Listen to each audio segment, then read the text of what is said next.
Hello, thank you for joining us today on today's edition of Sustainable Design Chats. We are chatting with Amanda Klecker, and she is a certified building biologist, a healthy home expert and consultant, and the founder of Healthy House on the Block, where she provides resources, training, and consulting, guiding you to create healthy indoor spaces. So, welcome. Thank you, Alex. I'm so excited to be here and chat about healthy homes. Yeah, so today we're going to talk about indoor air quality, which you maybe wouldn't necessarily associate with interior design. Um, But it really has a lot to do with interior design because everything that we bring into our homes can affect our air quality. So I would love for you to tell us about your business, sort of what you do and how you got started. Yeah.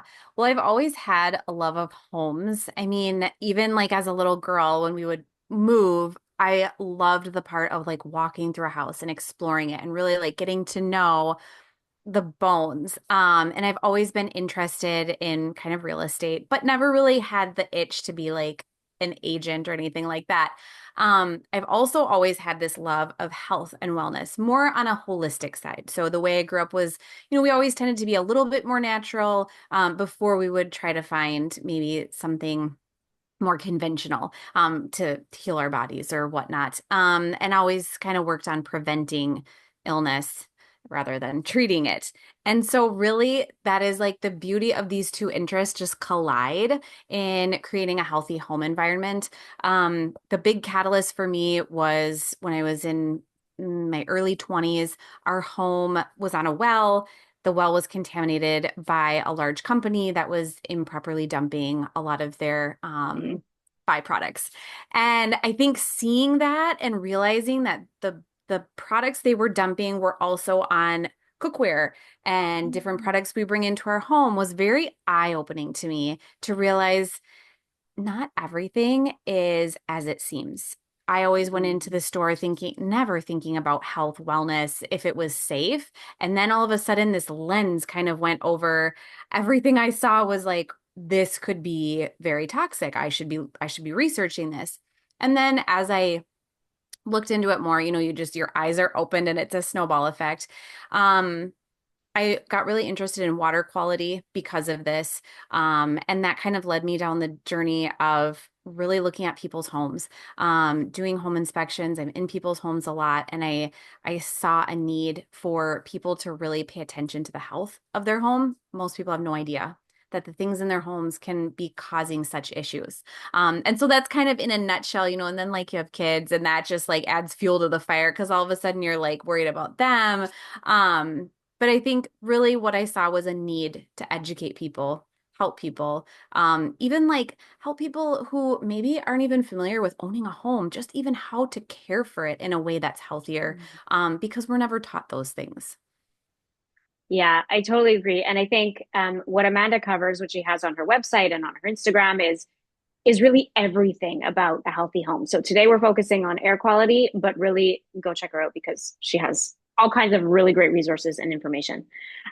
So the US EPA, so the Environmental Protection Agency, they state that indoor air can contain 2 to 5 times more pollutants than your outdoor air.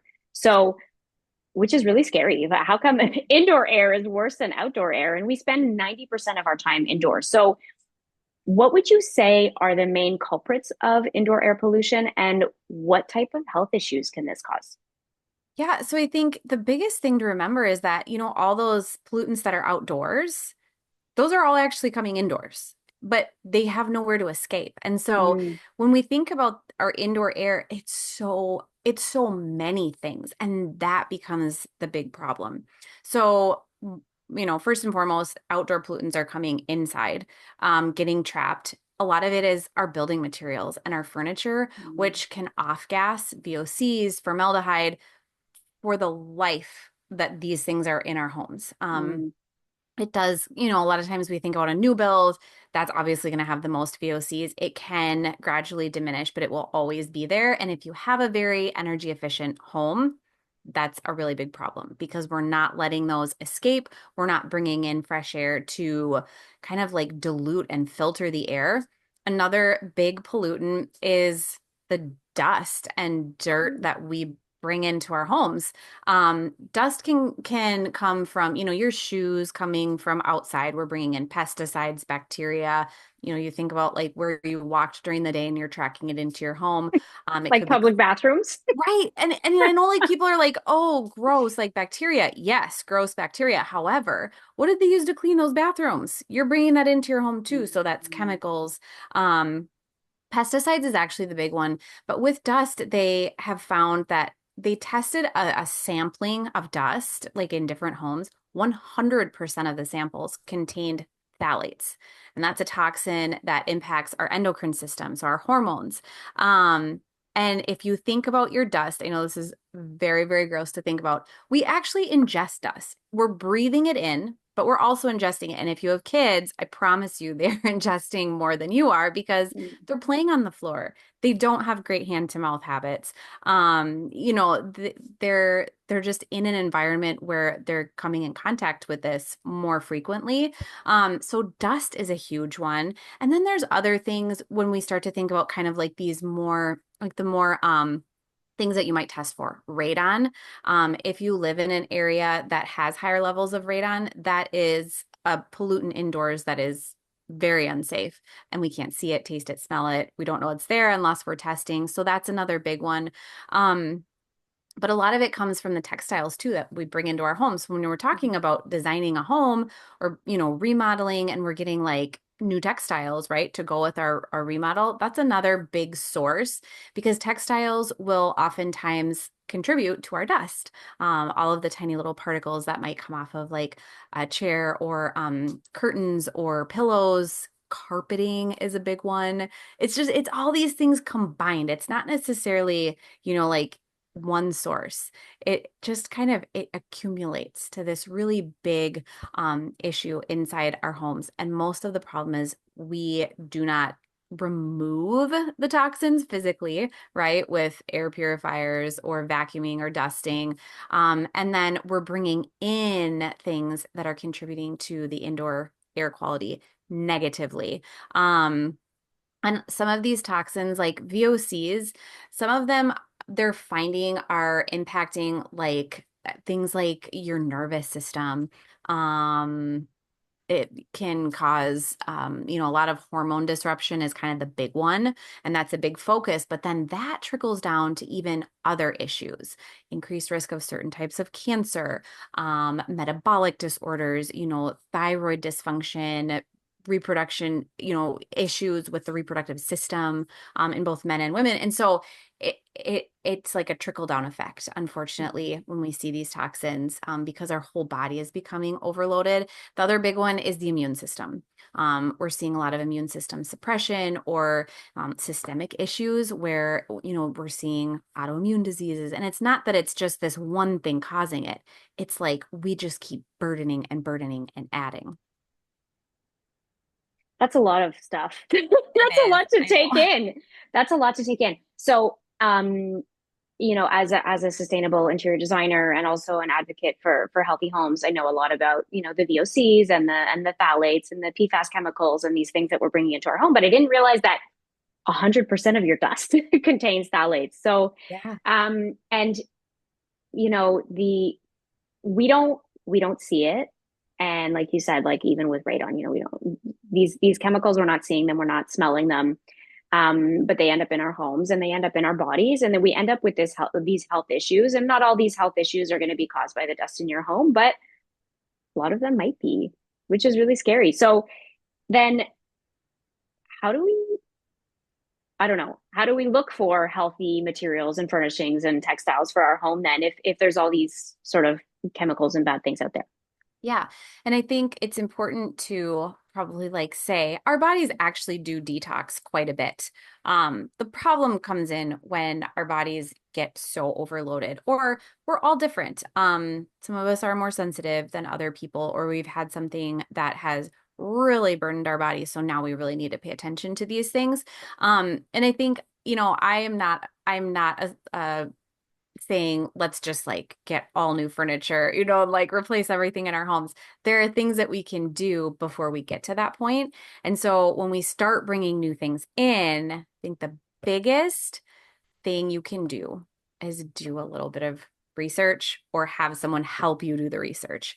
Hmm. So like if you have if you know someone like you, that's kind of like it's golden to have someone who like understands these things while we're hunting for a new couch or we're getting a new rug or we're painting. You know about these toxins. Unfortunately, I think a lot of times, we're just not even aware. And so the first step is being aware. Second step is knowing what to purchase and then planning ahead to buy that purchase when the time is right. So I think going to someone like yourself, someone can, that can help you find a toxin free or even low toxin couch. I think a lot of times we get Mm. hung up on, oh, it has to be like absolutely 100% toxin free. And the truth is, we will never live in an environment that has zero toxins.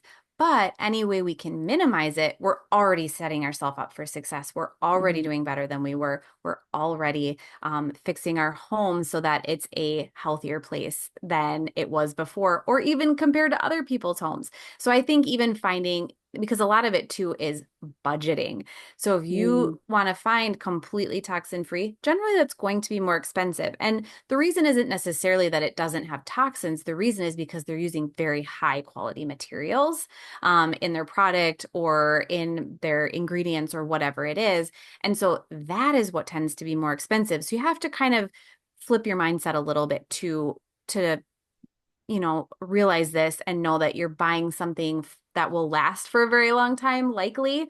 Um, as well. And so I think, if you can't budget for something that's very expensive, you can still get a lower toxin option by knowing what to look for. So, like Mm. with furniture, we're looking for things that are more natural wood. We're going to try to avoid plywood and particle board. Also, try to avoid any sort of like added finish. So anything that is like Mhm. stain resistant, water resistant, generally this has had a chemical treatment, which makes it very unhealthy. And then you can kind of start diving down or, kind of digging into even more things. Is the foam inside made of like a natural latex or is it made from a petroleum base? Things like that. Which I think that's when it starts to get a little bit more expensive when we're talking about like furniture and Mm. things like that. So I think it's a lot of educating yourself and if it's really confusing or really overwhelming, then you find someone like yourself to kind of help with that. And I think so it is very overwhelming. It can become very overwhelming because you learn about these things and you think, okay, so maybe you have kids, maybe you have a baby crawling around, and you think, oh my God, I have to replace everything in my home. It's not healthy. What do I do? So again, I think it's like you said, the first step is being aware, and then you can do your research and make decisions based on that. So the next time you need to update something, do your research and know what to look for. So you mentioned plywood, particle board. So generally, I think a lot of people think that particle board and plywood is a great eco-friendly option because you're using all the little bits of wood, which in a sense that's great if it's being reused. But the toxic part about it is the adhesives that they use, and they often contain formaldehyde and can off gas. So that's sort of where that comes from. But I think in general, what you said about quality, healthy, sustainable furniture is also going to be quality. And that's, you're going to want to invest in your bigger pieces like your couch, your mattress, the places where I think you spend the most time, the rug too. Mhm. So also, working within a budget so that you don't get overwhelmed. Um, so what would you say for those of us who are like freaking out now and then thinking like we have to redo all the furniture and everything in our homes? What would you say are your top three tips for improving the air quality in your home? Yeah, and I think that this is the beautiful part. It's not necessarily about replacing anything. I Okay. think the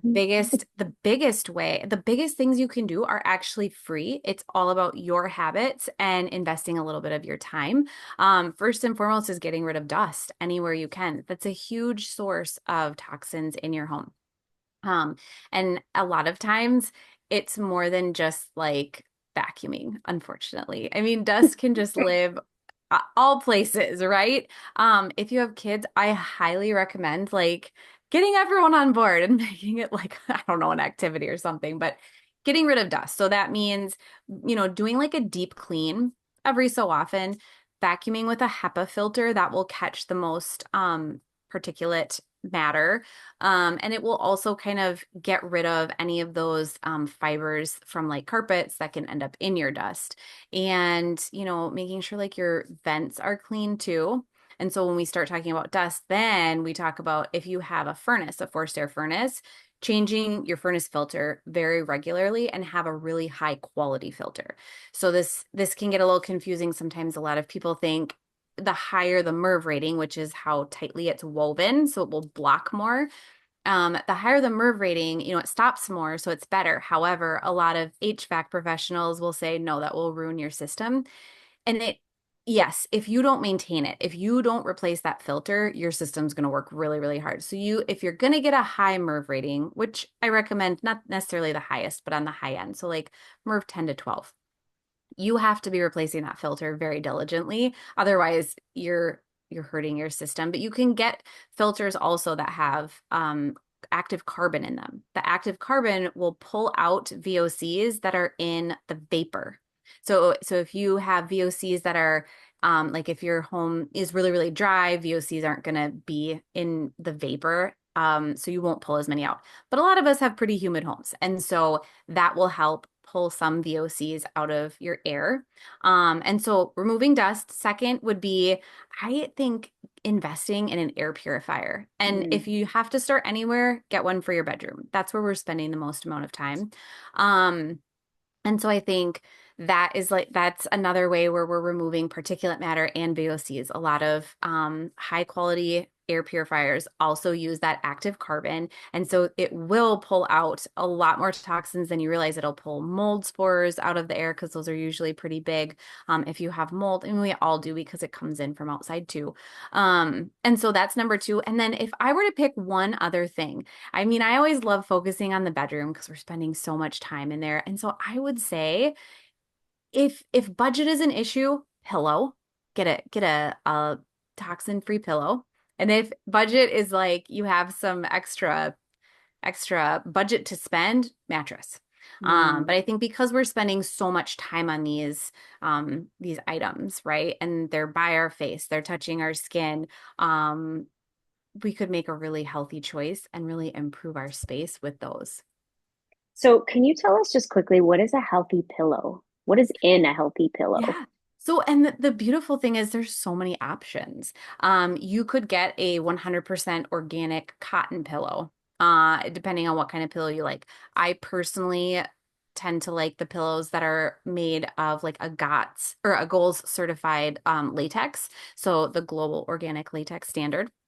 And so that would be natural latex in the pillow. Sometimes they'll have that like almost like not mixed but like blended with something like a wool or a cotton. And so I think those are great options. Some people like more of like a like they have like it's called K-pop and it's almost like Mm. it's like a fiber that they fill it with. I don't know if they have wool pillows that are like 100% wool, but I know they'll have a cotton wool blend. Those are great for Okay. kind of like antibacterial in a really natural way.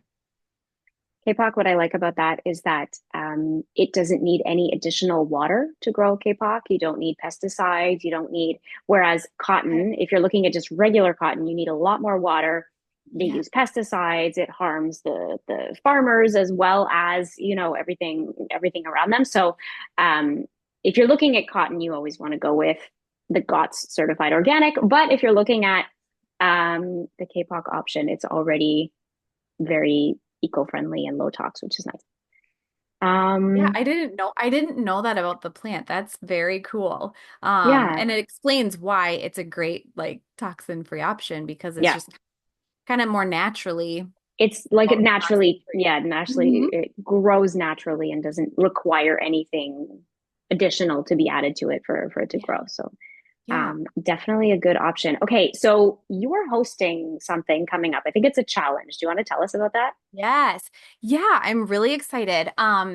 this challenge is going to be starting October 21st. And so there's still time to like sign up. It will be 5 days with me, and we will go through the most important areas of your home and kind of detox them in a way, which means taking some, like getting rid of some toxins, making a plan to swap some things out. But the great thing is, I love doing this like with people live where we can have a conversation. You can ask your questions. And so it runs for 5 days. It is a Tuesday through a Saturday. So if you can go live, that's awesome. Otherwise, I will have replays that, people can, once they sign up, they can get those too. But it'll be really a good way to kind of just jumpstart your healthy house journey. Love it. And is this a free challenge? It is, yes, it is absolutely free. Okay. I usually do kind of just like a 1 hour, like kind of like, I don't know, seminar. And I think there's just not enough time to cover everything. And so I thought, Mm, let's like take little bite-sized chunks every day so you can kind of process it. Because I think also when we start talking about the home, it can get very overwhelming. There's a lot going on in our homes, and for sure. we all have lots of other responsibilities. And so it can feel like, wow, that's a lot. How am I going to do this? And so this really helps take it down to like bite-sized chunks. We'll have a little to-do list that you can work on as the challenge finishes up. Yeah. And I Love think it. even if you didn't do everything on the list, you just picked like one thing every day, you're still improving your space. It's a great way to really even just be aware of what's in your Mm, home and what you're mhm. bringing in the future. I love it. So, Amanda and I both spoke at the Healthy Home Summit, which was hosted by Rugs by Rue. And she did one of these 5 day home detox challenges, and I was a part of it. And it was so good. It was Oh. what I loved about it was that it was a small enough group that we were able to ask you questions, and we were able to chat, and we were able to just connect with each other, and I don't know, I learned so much, and I went and I every day I went and I did the things you said, and I was like, I feel better now. So if anybody wants to join this challenge, I definitely recommend it. I'm not sure if it's going to be exactly the same as the last one you did, but anyways, I'm excited to join again. Oh, So thank you. Thank you, Alex. No, and they're so fun to do because I love like connecting with people, and I love doing it one-on-one. Um and so this was kind of the next best thing, like let's just get a little group together, yeah, and I'm all about like let's find something super tangible that you can do like today. You don't yeah, have to. I get overwhelmed when it's a list of things that are, multiple steps. I like to break it down into like a one line like step. So if it's a big step, we break it down into a bunch of small steps. So it's just easier to make it digest and manageable. easier to Yeah. actually take action and do. Yeah. Love that. Okay, so where can we find you and where can we sign up for your challenge? Yes. So my website, healthyhouseontheblock.com, has it it'll pop up right on the front page. You can sign up for the 5 day detox challenge there. And that's kind of the best place to find me. I have my blog that has so much information. You can, if you go to this, there's a little button that says start here. You can start out by room. You can start out by a particular area that you're concerned about or a particular toxin, or cleaning products, and kind of start working your way through all the information. But I'm also on Instagram, Healthy House on the Block, where I post a lot of information. I have links to the challenge there. And then my YouTube channel is another place where I put out a lot of information in more bite-sized chunks. So it's a little easier to digest. But yeah, and I think all Love of it. those places have links to the 5 day detox Okay. that will kind of pop up so you can Okay. join before the 21st.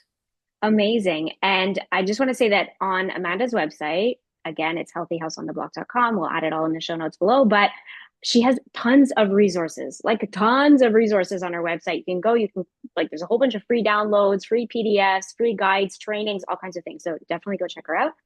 Amanda, it was so nice chatting with you. Thank Thanks you so so much. much, Alex. This was so fun. I loved it. We should do it again. So next time, I think we Yes. should talk about water. We should talk about water quality. Yes. Let's do Oh another my gosh. one.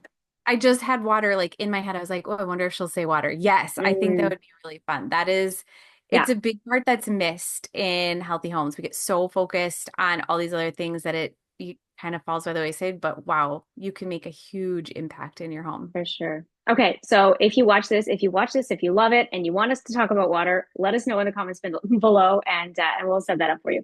Thanks so much, Perfect. Amanda. Take care. Thank you.